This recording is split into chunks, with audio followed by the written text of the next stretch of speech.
और गुलजार साहब की है मौसम, जो 10 बार भी अगर आप देखेंगे तो भी आपको लगेगा कि नहीं, एक बार और देख लें। बहुत ही मतलब ऐसी उम्दा कहानी है कि ऐसी कहानी आजकल क्यों नहीं बनती, इस पे विचार होना चाहिए। तो मौसम जो कहानी है ये किसी विदेशी राइटर की कहानी है। A.J. कुरोनिन का एक इंग्लिश नॉवेल आया था, द जिंडास ट्री। इसी पर कमलेश्वर ने कहानी को लिखा और फिल्म बना दी मौसम।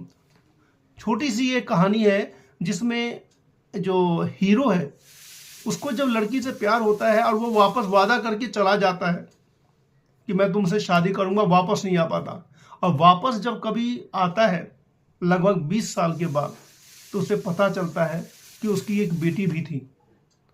और जब उसको ये पता चलता है कि जो जिससे हमने प्यार किया था उससे मेरी बेटी भी है, तो उस बेटी तक जो पहुंचने की जो कसमकस है, यही पूरी फिल्म है।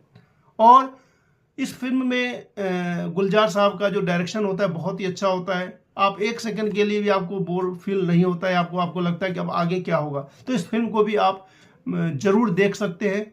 सारी की सारी फिल्में आजकल इतनी सुविधा हो गई है कि यूट्यूब पर आसानी से मिल जाती हैं, और लगभग ये सारी फिल्में HD क्वालिटी में है।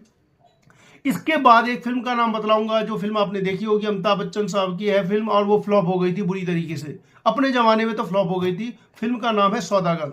1973 में आई थी, और ये सौदागर जो थी, ये नरेंद्र नाथ मित्रा एक बंगाल के राइटर हुए हैं, उनकी एक कहानी है रस।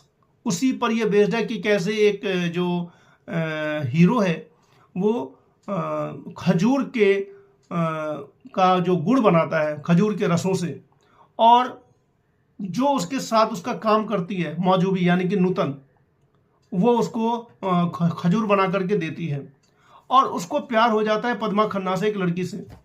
अब जब वो उससे शादी के लिए जाता है तो लड़की का पिता उससे कहता है कि भाई इतनी मेहर लगेगी, यानी कि इतना पैसा दोगे तभी शादी होगी।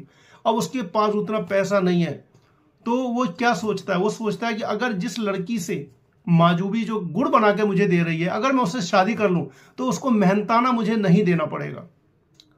और वो उससे शादी कर लेता है, और धीरे धीरे करके ढेर सारे पैसे जमा कर लेता है, और जब इतने पैसे हो जाते हैं कि मेहर की रकम दे सके, तो वो माजूबी को तलाक दे देता। यही कहानी का जो कह सकते हैं कि एक तरीके से ट्रेजेडी है। बाद में उस नूतन की भी शादी हो जाती है, फिर वो जिससे शादी करता है उसको गुड़ बनाना नहीं आता। बहुत ही इंटरेस्टिंग कहानी है, आप चाहे तो देख सकते हैं।